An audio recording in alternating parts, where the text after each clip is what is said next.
सत साहिब सतगुरुदेव की जय। बंदी छोड़ कबीर साहिब जी की जय। बंदी छोड़ गरीबदास जी महाराज जी की जय। स्वामी राम देवानंद जी गुरु महाराज जी की जय हो।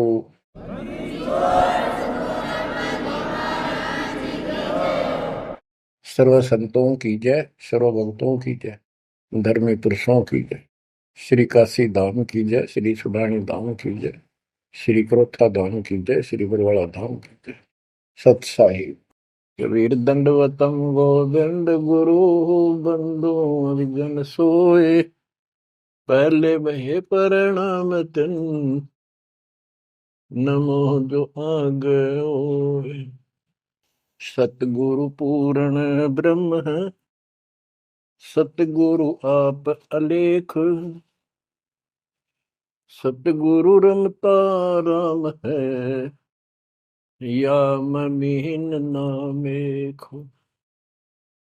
बच्चों, परमपिता परमात्मा कबीर जी की असीम रजा से आज आपके ऊपर उस मूल ज्ञान की वर्षा हो रही है जिसकी प्यास आत्मा को युगों युगों से थी। बच्चों, इस गंदे लोक को सुन दो अच्छी तरह। जब तक आपके दिल में यह बात नहीं बैठेगी, वो वहम नहीं होगा आपका कि कित फंस गया क्या। यू घर अपना नहीं, यू परिवार अपना नहीं, यू लोक संसारिक किस ब्रह्मांड अपना नहीं, तो हम किस आस पर जी रहे। केवल अपना सतपुरुष है, उसका नाम कबीर है, सारी सृष्टि का रचनहार है, वो सुख का सागर है, हमारा अपना है, हमारा पिता है, हमारी माँ है, हमारा सच्चा साथी सखा है, हमारा वही बंधु भाई है। बच्चों, आप इस बात को आज मान लो, ना फिर घने दुखी हो जाओगे, फिर माननी पड़ेगी कि यह भक्ति करनी पड़ेगी और बकवास त्यागनी पड़ेगी। आज शरीर स्वस्थ है, दो रोटी का रोजगार चंगा है, परमात्मा कति याद नहीं आवते, सो जतन कर ले इसको। कितना समझा रहे, माचा माचा करे, कल ये कर दूंगा, परसों ये कर दूंगा। और उसको जब हो जाती है कैंसर, उसकी शक्ल देखे उस अफलातून की, गिनती के दिन शेष दिखाई देते उसको। इसलिए परमात्मा कबीर जी हमें याद दिलाते हैं, कबीर दुख में सुमन सब करे, सुख में करे न कोई। जय सुख में सुमन करे, तो दुख काहे को होए। कबीर सुख में सुमरण किया नहीं, दुख में करते याद। कह कबीरता दास की, कौन सुन फरियाद। आज जो सुखी हैं, थोड़ा मोटा कोई पद पोस्ट मिली हुई है छोटी मोटी, घर में दो पैसे का जुगाड़ ठीक है, कार कोठी है, उनके तो नखरे न्यारे हैं। उनकी बातों में सुनकर हैरान रह जाते थे हम तो।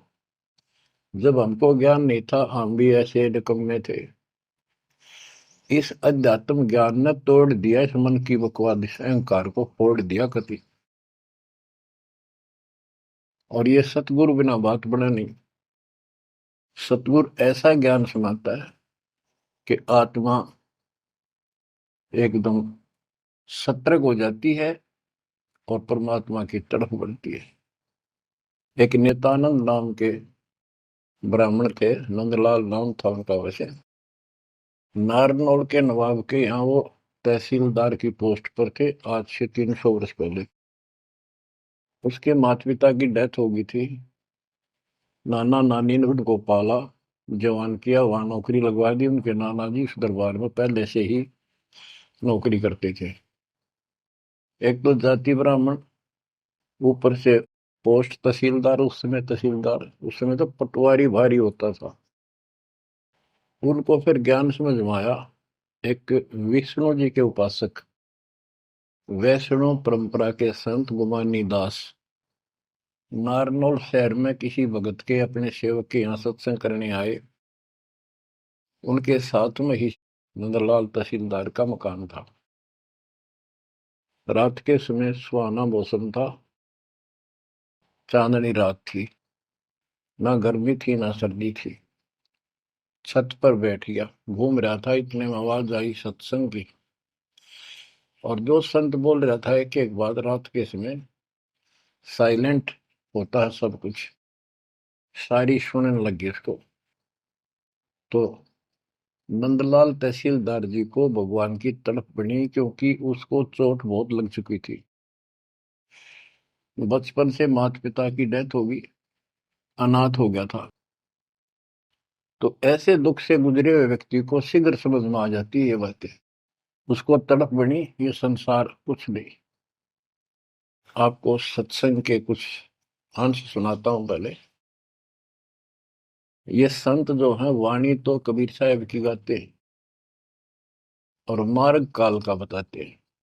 वाणी ऐसी गजब की है, खींच लेती है आत्मा को, चुंबक जैसे लोहे को खींचता। लेकिन ये कलम गलत चढ़ाते हैं, इनके पास वो संपूर्ण दीक्षा नहीं। बात यहाँ बिगड़ गई। और काल ने पूरा लाभ उठा रखा मालिक की अट्रैक्टिव वाणी का। मन तू चल रे सुख के सागर, जा शब्द सिंधु रत्नागर। कोटि जन्म तन भर मत होगे, कुछ नहीं हाथ लगा रे। कुकर शुकर खर बया बोरे, कौवा हंस बुगारे। मन तू चल रे सुख के सागर, जा शब्द सिंधु रत्नागर। कोटि जन्म तू राजा की ना, मिटी न मन की आशा। भिक्षुक होकर दर दर आंडा, फिर मिला न निर्गुण रसा। मन तू चल रे सुख के सागर, गा शब्द सिंधु रत्नागर। इंद्र कुबेर ईश की पदवी, ब्रह्मा वण धर्म राया। विष्णुनाथ के पुर को जाके, फिर भी उल्टा आया। मन तू चल रे सुख के सागर, जा शब्द सिंधु रत्नागर। असंख्य जन्म तन मरत्या होगे, जीवित क्यों न मरे रे। असंख्य जन्म तो है मरत्या होगे, जीवित क्यों न मरे रे। द्वादश धर्म दे मैल मठ बोरे, बहुर न दे धर रे। मन तू चल रे सुख के सागर, जा शब्द सिंधु रत्नागर। दो जग भिष्ट सभी तह देखे, राजपाट के रसिया। तीन लोक से तरपति नाही, यो मन भोगी खसिया। मन तू चल रे सुख के सागर, जा शब्द सिंधु रत्नागर। सतगुरु मिले तो इच्छा मिटे, पद मिल पदे समान। सतगुरु मिले तो इच्छा मिटे, पद मिल पदे समान। चल हंसा उस लोक पठाऊं, जो आदि अमर अस्थाना। मन तू चल रे सुख के सागर, जा शब्द सिंधु रत्नागर। चार मुक्ति जा चंपी करती, माया हो रही दासी। चार मुक्ति जा चंपी करती, माया हो रही दासी, दास गरीब अभय पद पर से, मिले राम अविनाशी मन तू, चल रे सुख के सागर जा, शब्द सिंधूरत नाग। सत्संग में बताया गया कि कोटि जन्म तन भ्रमित हो गए, जन्मते मृत्यु को, और कुछ नहीं हाथ लगा रे, कुकर कुत्ता, शुकर सुअर खरगदा, कौवा और बुगला, ये सभी यानी 84 लाख प्रकार के प्राणियों की योनियां शरीर में तुमने दुख उठाए। इस संसार में सुख नाम की चीज जीव को नहीं है। कोट जन्म तन भर में दोगे, कुछ नहीं हाथ लगा रे। आज सेठ है, सारा कुछ धन है, कार कोठी है, और समय आ गया जान का, सेकंड भी ना लागण दे, एक सेकंड तुरंत उठाकर यम के दूत पटक देंगे धर्मराज के आगे। अब के हाथ लग गया, सारा जीवन खो दिया, कति कर्म बिगाड़ लिए, और आगे पल्ला झाड़ के जा खड़ा अपना भाग। ये सपना टूटते सारी बात समझ में आ जाती, सारा सोपन था यो, ना कोई बेटा अपना था, ना कोई बेटी अपनी थी, ना या कार, ना कोठी अपनी थी। अपना जो काम था वो तो स्टार्ट भी ना किया मूर्खा।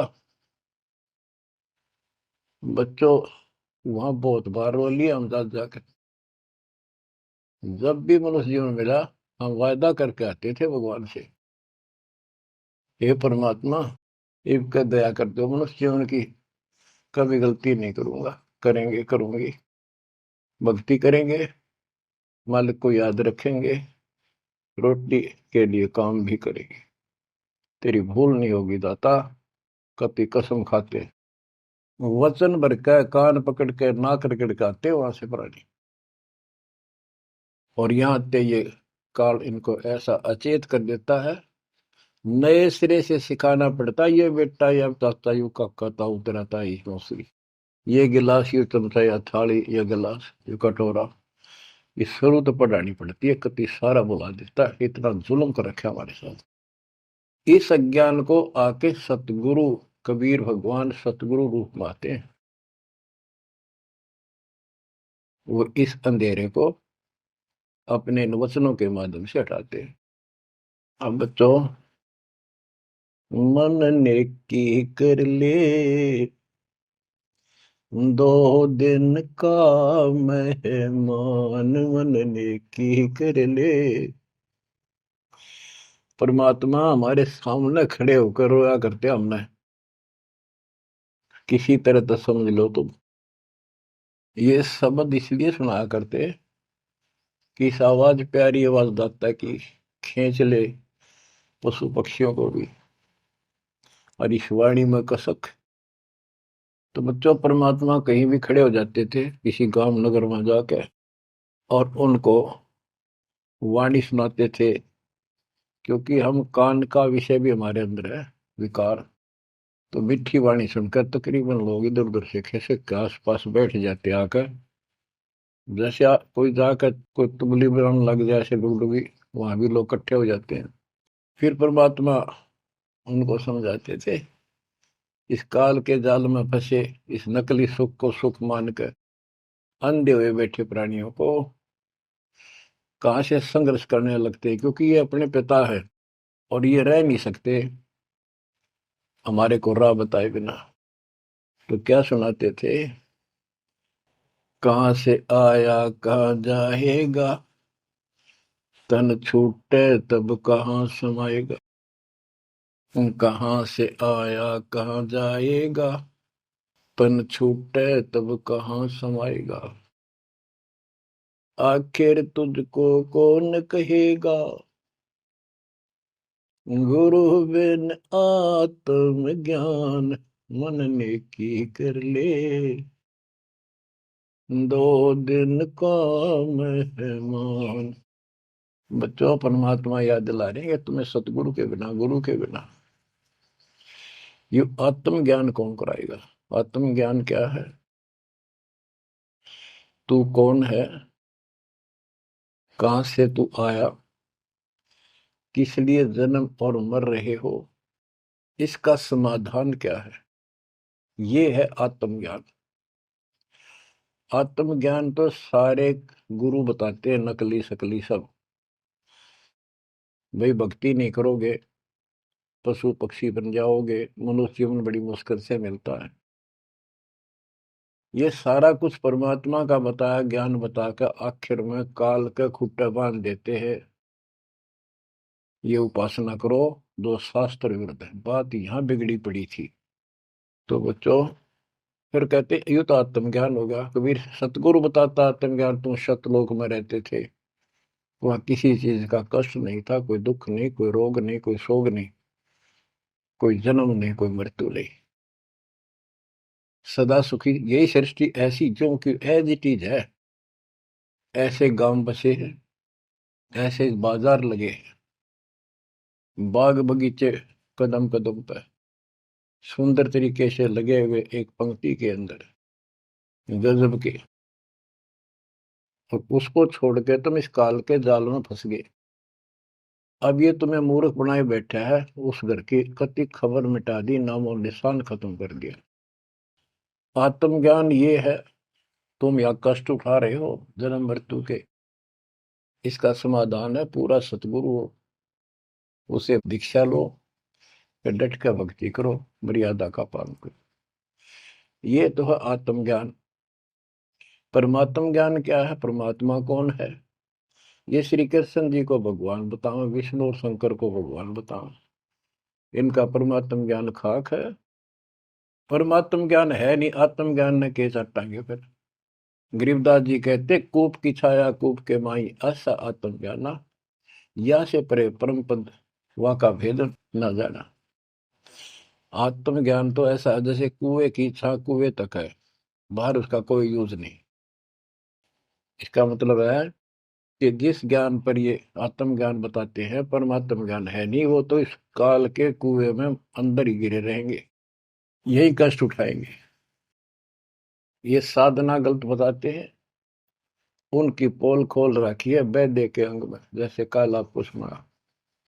बच्चों, फिर बताया जाता है कि कोट जन्म तन भर मत होगे। परमात्मा जगह जगह खड़े होकर रोया करते थे हमारे लिए, और कुछ आकर्षित भी होते थे। कोयल के बच्चे तो लाग ही जाते हैं, वो डटते ही नहीं, उनको तुरंत प्रभाव हो जाता है, सचमुच भक्ति करनी चाहिए।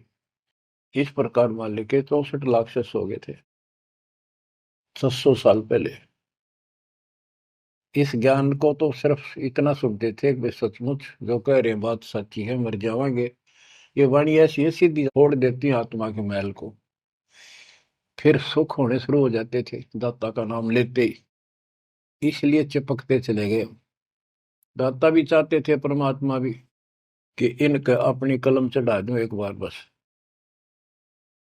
इन पार तो होना नहीं। कलम चढ़ा गए दाता उस समय 64 लाख का। वो 64 लाख कुछ भक्ति करी उन्होंने, बहुत अच्छी, परमात्मा काफी संग रहे।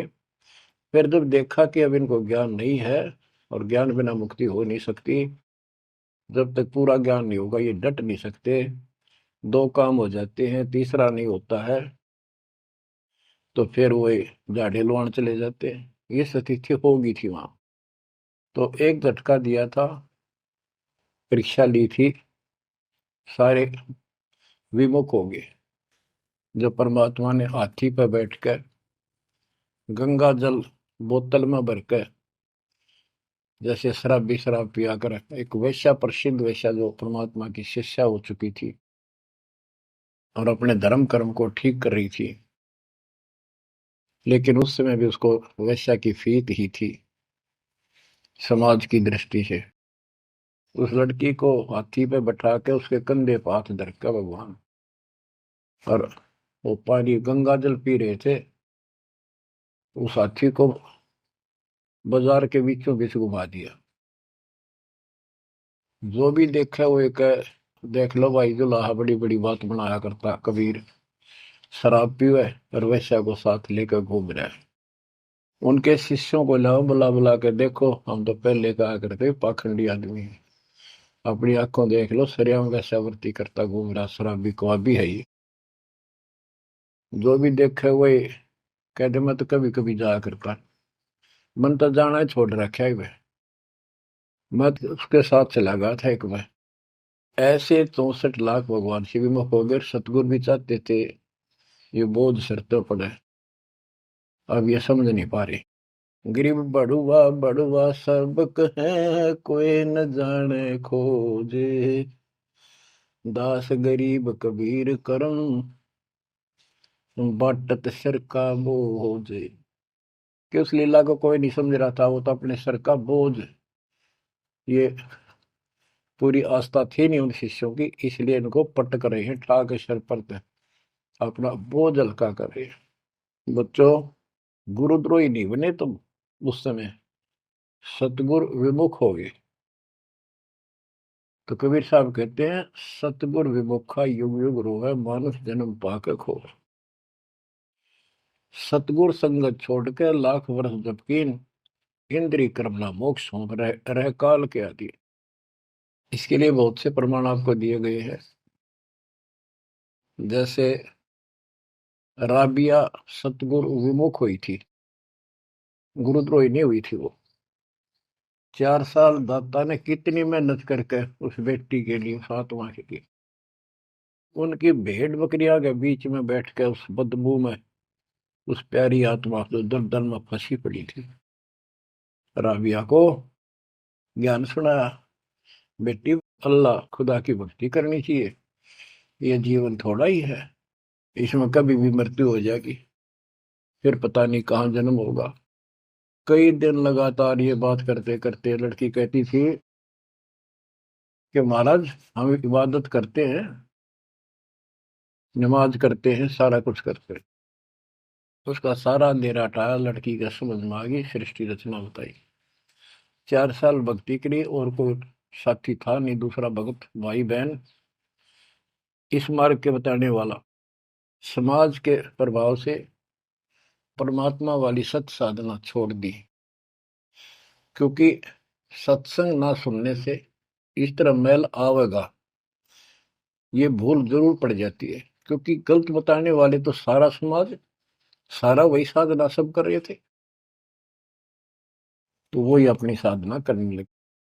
लेकिन ये प्रेरणा इतनी होगी थी कि शादी नहीं कराऊंगी, मोक्ष पाऊंगी, सारा कुछ हो गया था। लेकिन माता पिता को टेंशन होगी कि लड़की को घर पर नहीं रख सकते, तो कह दिया बेटी या तो निकाह करा ले, नहीं तो अब दोनों मराएंगे। लड़की ने विचार कर लिया कि माता पिता की हत्या का दोष मुझे लगेगा, इसलिए यस कर देती हूँ, अपने पति से बात करूंगी। निकाह करने की यानी शादी की हाँ भर ली, और ब्याह हो गया, अपने पति के घर चली गई। वो एक अच्छा अफसर था, साहब था, नेक आत्मा था।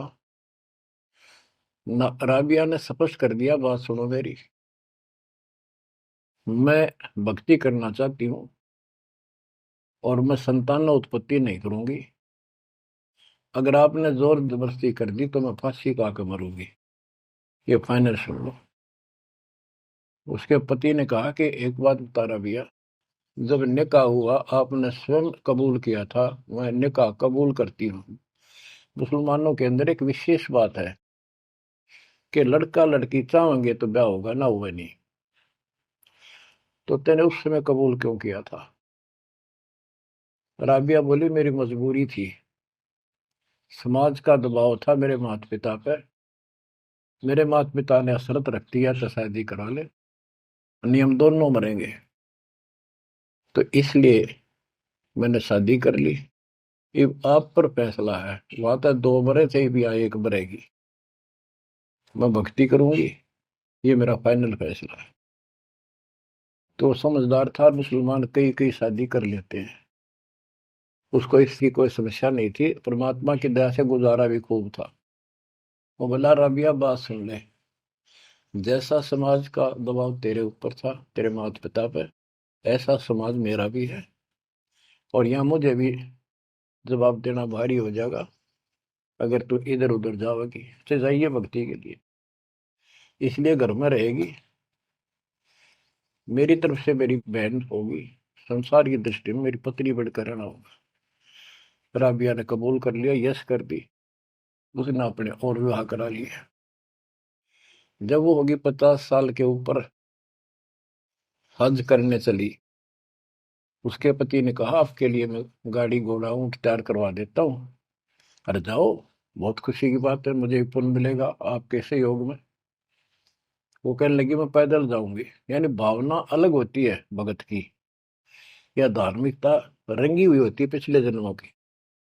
वो चल पड़ी, पैदल चल पड़ी। रेगिस्तान ज्यादा होते थे उस टाइम, सभी जगह सूखे पड़ते थे। मक्का में चली, मक्का के राह पे काफी सफर तय करने के बाद एक कुआं आया। उस कुएं पे ना बाल्टी थी, ना कोई रस्सी थी, वो लगता था उसमें गिर गई थी। उधर एक कुतिया बहुत प्यासी थी, प्राण जानने हो रहे थे उसके। राबिया को समझते देर नहीं लगी, वह कभी राबिया के पैरा में आवे, कभी कुएं की तरफ जावे। बहुत बुरा हाल था उसका। उसके छोटे छोटे बच्चे भी थोड़ी सी दूरी पर विलख रहे थे। उस पुण्यात्मा ने धार्मिकता भर दी थी दाता ने उसमें। अपने सिर के बाल पाड़े, उसकी रस्सी बांटी, 5-5 4-4 बाल लेकर, और लंबी रस्सी गांठ लाला का बना के अपने कपड़े उतार के उस रस्सी के कपड़े बांध गए। पहले मोटे मोटे कपड़े होते थे सूत के, और वो बहुत पानी सोख लेते थे। कुएं में बाल्टी की तरह डाले, बाहर लाकर उनको नचोड़ा। एक मटके का केकरा सा पड़ा था, टुकड़ा फुटा हुआ, उसमें पानी भरती गई, कुतिया पी गई 2 किलो पक्का पानी, और पी कर चली गई। अब उसने अपने कपड़ों से, गिल्ले कपड़ों से सिर का ब्लड साफ किया, और झाड़ झूड़ के कपड़े, गर्मी के दिन थे, ठीक सा मौसम था, वो कपड़े निचोड़ कर पहन लिए और सफर पर चलने को तैयार हुई। इतने में वो मक्का मकान उठ गए, वो महल मंदिर, वो कब्बा उठ गए और कुएं के साथ आकर लग गया, जैसे प्लेटफार्म पर ट्रेन आकर लगती है। राबिया के लिए आश्चर्य का ठिकाना नहीं कि मक्का ही आ गया, मैं तो मक्का ही जाना था, पटदे चढ़ गई। उसके अंदर बड़ी बढ़ते उठ लिया, चढ़ते उठ लिया, उड़ के चल पड़ा। उधर से अब्राहिम सुल्तान आदम पहले किसी और जन्म में था। कि जैसे परमात्मा गरीबदास जी कहते हैं, वाहन गरुड़ कृष्ण असवारा, लक्ष्मी डोरे चौर पारा, असुर निकंद मेरी में। अब गरीबदास जी को कृष्ण विष्णु दिखाई देता, और कृष्ण को ज्यादा लोग मानते हैं। इसी प्रकार उस समय जो अब वर्तमान में वाणी बोली गई, अब्राहिम सुल्तान को अधिक जानते हैं, इसलिए सुल्तान अदम का जिक्र किया, जबकि पहले ये किसी और शरीर में था, राबिया के समकालीन था। सब कहने लगे भाई मक्का कहाँ गया, मक्का कहाँ गया, मंदिर कहाँ गया। अब्राहिम सुल्तान भी वहां जाता रहता था, मुसलमान भाइयों को समझाना चाहता था, गुरुदेव के आदेश से अपनी सच्ची राह बताया करता, क्योंकि वहां धार्मिक लोग ही जाते हैं। वहां चर्चा चली कि मक्का कहाँ गया, मक्का कहाँ गया। सबको आश्चर्य हुआ। अब्राहिम सुल्तान जो पहले शरीर किसी और शरीर में था, गरीबदास जी की वाणी में है कि सुल्तान अदम मक्के गया, मक्का नहीं मकान, गया एक रांड को लेने को, नो कहे अदम सुल्तान। अब्राहिम सुल्तान अदम कहता है कि नकमी औरत को लेने गया, वो पहले सतगुरु शरण में आई थी, वो साधना छोड़ के अब ये वही डले ढो रही है। उपस्थित मुसलमानों को उसकी बात अच्छी नहीं लगी, दुख भी हुआ, लेकिन मुसलमान था इसलिए आगे बात बढ़ी नहीं। इतने वो मक्का आके वहां यथा स्थान पर स्थापित हो जाता है। लोगों ने देखा उसमें एक लड़की, एक औरत है, एक बहन है। नाम पता करा तो पता चला ये ऐसे ऐसे इसका राबी नाम है। सारे मुसलमान समाज में ये हो गया भाई, भक्ति हो तो राबी जैसी, अल्लाह को खुश कर लिया, इसको तो जन्नत मिले ही मिलेगी। अगला जन्म उसका एक बांसुरी नाम की लड़की का हुआ। परमात्मा जो उसको चार्ज कर गए थे, वो परमात्मा की चाह उसके अंदर फिर भी तड़प रही थी। उसने ब्याह उस समय भी नहीं कराया और अपना शब्द गाती रही, परमात्मा अल्लाह की महिमा सुनाने लगी। और बंसुरी रूप में भी 50 साल से ऊपर होगी, हज करने गई।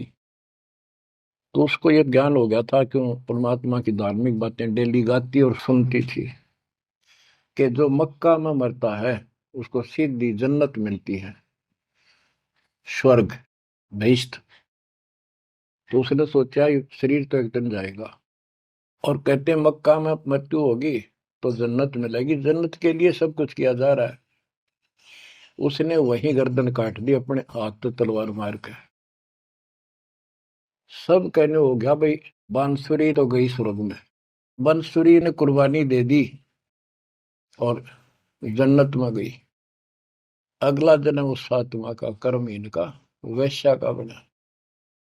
2 जन्म कति ब्रह्मचर्य के पालन कर लिए, आखिर में सारी कसर काट दी काल ने। परमात्मा कहते काल के षड्यंत्र को तुम तक ये समझोगे, ब्रह्मा विष्णु महेश अभी तक नहीं समझ पाए। फिर दया करी दाता ने, वो गंदा नरक भोग के वह फिर मरी। एक शेख तकी नाम का सिकंदर लोधी राजा का धार्मिक गुरु था, और ये भी कहते वो उनका एक प्रधानमंत्री भी था। जो भी उसके घर जन्म हुआ उसका, 12-13 वर्ष की होकर वह मर गई, कब्र में दबा दिया गया। एक दिन परमात्मा ने ऐसी लीला करी, क्योंकि सोचल छिद्र मैं करूं अपने जन के काज, काम तो उनका था सारा उस बेटी के लिए। शेख तकी के ने जब सारे हथकंडे अपना लिए, कबीर साहब आयरा नहीं, मुर्दे जिंदे कर दिए। उसने कहा वो तो सदमे में था, कमाल, रामानंद जादू जंत्र ते जिंदा कर दिया। जब जानू मेरी बेटी कब्र में दब रही है, उसको जिंदा कर दे। कई दिन हो गए, 15-16 दिन हो गए। परमात्मा ने कहा ठीक है भाई, सब इकट्ठे कर लो, मुनादी करा दी, उसने खुद करा दी, कहा जिसकी पोल खुलेगी। परमात्मा ने समय बता दिया, उस दिन करूंगा जिंदा। हजारों आदमी, सिकंदर लोधी, शेख तकी, कब्र फुड़वा दी, वहां इकट्ठे हुए। कब्र फुड़वा दी, लड़की का शरीर था। तो परमात्मा ने कहा शेख तकी तू कोशिश कर ले, कदे 5-6 नंबर बनाओ है। और कहे या सदमे में थी। दूसरे बोले जी अगर ये इस तरह कुछ इल्म होता, अपनी बेटी ने कौन कब्र में दब मिट्टी में, आप दया करो। कबीर साहब ने कहा हे शेख तकी की बेटी जीवित हो जा, नहीं हुई। दूसरी बार कहा यही, नहीं हुई। शेख तकी ने बगड़ा पा दिया, नाचन लग गया कि डोंगी की पोल खुल गई, देख लो, कहूं था ना मैं, कभी मुर्दे जिंदे होते हैं, ये तो कयामत के समय होते हैं। तब परमात्मा बोला डट जा बंडेले, रुक। तब कहा हे कबीर की बेटी, आत्मा जहां भी है वापस आ, शरीर में प्रवेश कर बेटी। और 12 इतना ही कहा था, शरीर में कंपन हुई, लड़की उठी, मालिक के चरणों में आकर दंडोत प्रणाम किया, और खड़ी होकर 1.5 घंटे अपने पिछले कर्म, वो पाप बकवाद गलती सारी दोहरा दी, और अपने भगवान के साथ चली गई। परमात्मा ने कहा जा बेटी अपने पिता के साथ, शेख तकी के साथ। लड़की बोली मेरा बाप आप हो। इनका तो इतना संस्कार था, इन दाब दी मट्टी में। अब इनका मेरा कोई संस्कार नहीं था, आगे मेरा पशु जुन्नी में जाने का नंबर था, और ये भगवान वहां गए, धर्मराज के दरबार से मुझे बाई फोर्स लाए। तो बच्चों कहते गोरख से ज्ञानी गणे सुखते जति जिहान, सीता शिव बारिया दूर संत था। ये बड़े बड़े लतीफेदार भाषण करते हैं, सत्संग सुनाते हैं। कहते हैं बीजक की बात ताके बीजक नहीं हाथ, पृथ्वी डोबण उतरी कह मीठी बात। बच्चों प्रसंग चल रहा था सत्संग का, सतगुरु विमुखा योगी गुरु है। तो इसी प्रकार हम सतगुरु विमुखा हुए जब आज तक रो रहे हैं। हमारे वो कुछ भक्ति करा कर चार्ज कर गए थे, जिस कारण से अपने को मनुष्य जीवन मिलते हुए आ रहे हैं और भक्ति की चाह भी है। यह गलती फिर न दोहराई। अब नित्यानंद का जो प्रसंग था उस पर आता हूँ। और सत्संग चला के कोट जन्म तन भ्रमत हो गए, कुछ नहीं हाथ लगा रे, कुकर शुकर खरब्या हो रे, कौ वाहन सुगा रे, कोटि जन्म राजा की ना। महावीर जैन जैन धर्म के 24वें तीर्थंकर राजा बने, महाराजा बने, स्वर्ग में देव बने, फिर कुत्ते गधे शोर बने। खाक है फिर के चाटव देव पद नजर गदाय बन गया आखिर। इंद्र कुबेर इसकी पदवी, ब्रह्मा विष्णु महेश के पद पा चुके आप। इंद्र तक की पदवी पाई है और फिर यहीं भटक रहे हैं। दो जग भीष्ट सभी तय देखे, स्वर्ग नरक सभी धक्के खा चुके भटक चुके हो। राजपाट के रसिया, तीन लोक से संतुष्टि नहीं है ये मनभोगी खसिया। कोई एमएलए बन जाए, सरपंच बने, मन में आता चेयरमैन बनूं। चेयरमैन भी बन जाता है, वे एमएलए में बात बने। मर पड़ का एमएलए कभी बन जाता है, तो सोचा मंत्री बनो जब बात बने। एमएलए में कोई नहीं पूछता। मंत्री यूं सोचता है चल तो मुख्यमंत्री की है, हम तो टाइम पास कर रहे हैं। मुख्यमंत्री बनने के बाद उसकी तड़प हो जाती है प्रधानमंत्री बनूं तो बात बने। वो बनेगा कि ना बनेगा, इतना मृत्यु हो जाएगी, फिर गधा बनेगा। वो तो तीन लोग से तरपतना ये मन भोगी खसिया। सतगुर मिले तो इच्छा मेटा, पद मिल प्रदेश समाना, चल हंसा उस लोक पठाऊं जो आदि अमर स्थान। के सतगुर मिलेगा तो इन बकवादों से मन हटाएगा और कहेगा चल हंसा उस लोक पठाऊं जहां कभी मृत्यु नहीं होती। चार मुक्ति जहां चंपी करती, माया हो रही दासी। यहाँ चार मुक्ति प्रमुख मानी गई है और ये थोड़े से थोड़े समय की होती है। जैसे शालोक, जिस देवता की भक्ति करे उस देवता के लोक में चला जाएगा। शारूप, उस देवता का रूप जैसा बनाकर वहां रहेगा। सामीप्य, उस अपने देवता के साथ समीप रहेगा। तो इस प्रकार की चार मुक्तियां, लेकिन रहेंगे कितने दिन, उसका समय सीमित होता है। वो चारों मुक्ति भी नष्ट होती है, वो भी हाथ से चली जाती है, फिर कुत्ता गधा सूअर बनता है और वहां सदा रहेंगी ये सतलोक में। हाय हाय। चार मुक्ति जा चंपी करती, माया हो रही दासी, दास गरीब अब पद पर से, मिले राम अविनाशी। के चार मुक्ति जा चंपी करती, यानी चरणों में पड़ी रहेंगी, सदा के लिए भगवान के साथ रहेंगे। और इस धन संपत्ति की वहां कमी नहीं, भरे पड़े हैं खजाने आपके। दास गरीब अब है पद पर से, वहां कभी भय नहीं किसी चीज का, मौत का भय नहीं। सबसे बड़ा डर यहाँ मौत का है, वो जाते खत्म होगा। दास गरीब अब है पद पर से, मिले राम अविनाशी। ब्रह्मा विष्णु महेश नासवान, ब्रह्म नासवान सरपुरुष, अक्षर पुरुष ये नासवान, देवी नासवान और देवताओं की जिक्र के करूं। गीता प्रमाण देती है दूसरे अध्याय के 12वें श्लोक में, चौथे अध्याय के 5वें श्लोक में और 9 में और 10वें के 2 में। गीता बोलने वाला इनका ब्रह्म कहता है काल कि तेरे मेरे बहुत जन्म हो चुके अर्जुन, तू नहीं जानता, मैं जानता हूं, आगे भी होंगे। मेरी उत्पत्ति हुई है, ये देवता नहीं जानते। तो बच्चों, वो अविनाशी राम दूसरे अध्याय के 17वें श्लोक में कहा है, 18वें के 46 में, 18वें के 61 और 62 में और 15वें अध्याय के 17वें श्लोक में बताया। उत्तम पुरुषत्व परमात्मा इति उदारते, यह लोग तरम आविश्य वृत्ति अवेश्वर है। वो अविनाशी भगवान मिलेगा वहां पर। कबीर साहब कहते हैं, यहाँ भी तुम जब तुझे राजपाट भी चाहिए हमारा इधर ले ध्यान। यहाँ राजपाट कैसा देंगे आपको, और संसार के लोगों से ज्यादा सुविधा देंगे परमात्मा। और कहते हैं जिसके मन में परमात्मा की भक्ति है तो फिर के इंद्र का राज, उसको कभी नफरत हो जाती है उस राज से तो महाराजा बन जाता है। और यहाँ सुख देंगे परमात्मा, कहते हैं माया दासी भगत की संत की उभे दे आशीष, बरती और लातों छिड़ी सुमर सुमर जगदीश। कहते इतना धन दे देगा बंदी छोड़ के खाइयो खर्चियो और खूब धर्म भलाइयो।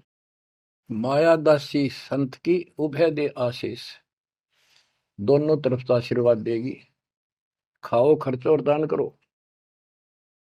और बरती और लातों छिड़ी, कबीर साहब कहते हैं सुमर सुमर जगदीश। सुमर कौन सा जगदीश, सच्चा नाम, सच्ची भक्ति, सतपुरुष कबीर साहब की भक्ति कर करके। अब नित्यानंद ये सारा सत्संग सुन रहा था, ये क्या करते हैं, बात तो सुनाओ सतलोक के मिलती जुलती, अध्यात्म ज्ञान भक्ति विष्णु तक की। अब नंदलाल पंडित जी ऊपर से तहसीलदार, दो मरोड़ इकट्ठी। उसने सोचा यहाँ जाऊंगा संत के पास तो नगरी के लोग क्या कहेंगे, ब्राह्मण और तहसीलदार या किसी के घर में आकर संत के चरणों पड़ा। काल ने तक कई रास्ते रोक रखे हैं। तो उसको पता चला कि महात्मा का डेरा है यहाँ नारनौल से 2 किलोमीटर दूरी पे। संत चले गए। अगले दिन, उस दिन तक खूब विचार किया। सुबह सुबह घोड़े पर बैठ कर, जो सरकार की तरफ से मिलता था उनको, आश्रम में चला। संत जी शर्त को उस तरह फिरवा रखा था और सुबह सुबह इजी मूड में घूमने के लिए उसी रास्ते आ रहे थे जिस रास्ते वो नंदलाल जा रहा था तहसीलदार जी। अब ये ब्राह्मण उस टाइम सारे सोन को सोन घड़ी मान्या करते। उसने सोचे देख यू मन उस बाल कटवा के आगे आ गया मेरे, और मैं कितना अनमोल काम करना जाऊं था, आज गुरु बनाना जाऊं था, अपने जीवन का सौदा करना था, यू कसोन हो गया, कुसोन अपलक्षण हो गया।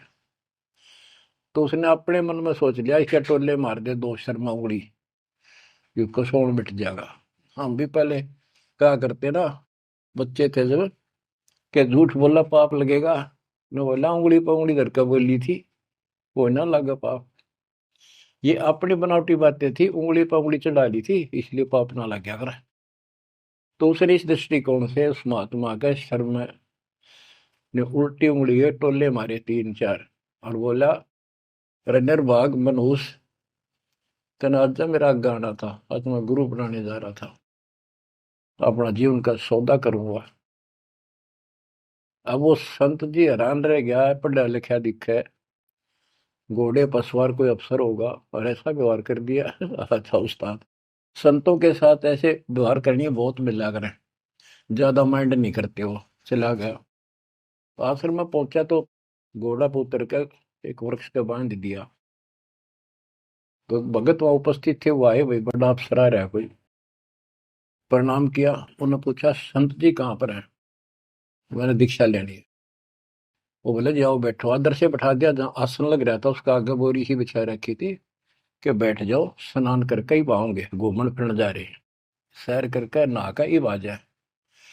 आधे घंटे में घूम फिर कर नहा कर महात्मा जी आसन पाए। सामने घोड़ा बंधा दिखा और वो आदमी बैठा दिखा, और देख लिया ये तो महात्मा जी थे, तेने बहुत बड़ी गलती कर दी पापी आत्मा, ये भी धमका होगा और तेने भगा होगा। नीची गर्दन कर ली। अब नंदलाल तो शर्म के मारे गिड़ गए, नीची गर्दन कर ली। महात्मा जी भी समझ गए गुमानी दास के आदमी शर्मा गया। उसने कहा श्रीमान जी आप गुरु बनाने आए हो, इसमें कोई परेशान होने की बात नहीं है। जैसे हम कुम्हार के घर जाते हैं, कोई मटका मोल लेते हैं या कोई बेचने अपने घर पे आता है तो हम उसको टोले मार मार के देखा करें ताकि वो कितना तो फूट तो नहीं रहा, सब बताए कि नहीं। तो आपने अपना गुरु परख लिया, टोले मार गए। बेटा कोई बात नहीं, आप उद्देश्य बताओ आने का। और परमात्मा ने उसकी या अकड़ तोड़नी थी कि संत ऐसे होते हैं। बच्चों, संत तो स्वभाव तो सबका ही अच्छा होता है। बात यहाँ बिगड़ रही है कि सच्ची राह ना होने से फिर के चट अच्छी भाषा न अच्छे बोलना न। गोरख से ज्ञानी गणे सुख दे जती जिहान, सीता शिवो बारिया संत दूर स्थान। नित्यानंद तो चरणों में पड़ गया, रो है कि भगवान मैं सारा अपनी इंट्रोडक्शन दी, सारी पहचान बताई। ऐसे ऐसे मैं नारनौल के नवाब के यहाँ तहसीलदार हूँ, और परसों आपका सत्संग रात ने सुना, मेरी आंख खुल गई, मैं मोक्ष चाहता हूँ। उसने जैसा जंतर मंत्र दिया, उसने शिरोधार्य कर लिया और भक्ति करने लग गया। इतना प्रेरित हो गया कि नौकरी भी छोड़ दी, और गुरुजी तो चले गए, वो अपना घर त्याग के उस मंत्र को साथ लेकर एकांत स्थान जंगल की खोज करने लगा। तो हरियाणा में यहाँ एक माजरा गांव है, बेगोवा है, बास है, इन 3-4 गांवों की सीमा इकट्ठी है। वहां एक तालाब बना हुआ था, जोड़ी सी, उस पर काफी जंगल नंबर, जंगल तो वैसे पहले बहुत होते थे सारे, उसको जटेला जोड़ बोलते हैं। वहां आकर उसने अपना शेष जीवन बिताया। भक्ति सही नहीं थी, आदमी खरा था, परमात्मा की चाह खूब थी, पिछला संस्कार कोई प्रबल था, लेकिन भविष्य जीरो था उसका। फिर भी उसने जब ज्ञान हुआ तो क्या कहा, क्या कहते, उसका नाम फिर नित्यानंद रख दिया उसके गुरु जी ने, नाम बदल दिया। नाम इसलिए बदलवाया करते थे कि कहीं और जाकर भक्ति करूंगा, पीछे घर वाले ना ढूंढते फिर, तो वहां उस नाम से कोई जानेगा ही नहीं। तो क्या कहते हैं नित्यानंद जी, फिर अपने विचार व्यक्त करते हैं अपने फॉलोअर के सामने। ब्राह्मण कुल में जन्म था, मैं करता बहुत मरोड़, और गुरु गुमानी दास ने दिया को बदगढ़ तोड़। जाति का अभिमान, पोस्ट का अभिमान, धन का अभिमान, और पहलवान हो जा काया का अभिमान, ये जीव का दुश्मन होता है। ब्राह्मण कुल में जन्म था, मैं करता बहुत मरोड़, बड़ा अहंकार था मेरे में, गुरु गुमानी दास ने दिया कोबद गढ़ तोड़। ये कोबद का गढ़ था, एक अति तोड़ दिया। आखिर तुझको कौन कहेगा, गुरु बिन आत्म ज्ञान, मन ने की करने दो दिन का मेहमान। बच्चों, सतगुर पूरा मिला नहीं, रही अधूरी सीख, तेली के रे बैल जो चले एक नहीं भीख। पूरा सतगुरु ना मिलने से इतनी पुण्यात्मा फिर कर्म फोड़ कर चली गई, स्वर्ग तक गई, फिर जन्म लेगी। उसने तो आनंद किया। तो ये सारा कुछ निष्कर्ष देकर दास आपको, हीरे मोती लालों को आपकी पहचान बताना चाहता हूं कि तुम क्या प्राप्त कर चुके हो, आपकी कितनी अच्छी किस्मत, कितना गुड लगा है। आंख खोल लो, मैं कोई बालक नहीं, कोई डूम बाट नहीं हूं, मैंने कोई स्वार्थ नहीं तुम्हारे से। आप मुझे अपने दिखाई देते हो, आप मुझे भगवान के बच्चे दिखाई देते हो, मुझे अपनी नौकरी खरी दिखाई देती है तुम्हारे कारण। मैं अपनी ड्यूटी पूरी करूंगा, भगवान का दोषी नहीं रहूंगा। मेरी उम्र देख लो, आपके लिए भौंक रहा हूं, कुत्ता हूं परमात्मा का, गुरुदेव का। जागो थारी भला, ना जागो थारी मर्जी। आशा करता हूं जागोगे, सतभक्ति पर लागोगे, इस गंदे लोक को त्यागोगे, सतलोक में जाकर स्थान पाओ। परमात्मा आपको मोक्ष दे, सदा सुखी रखे। सत्संग।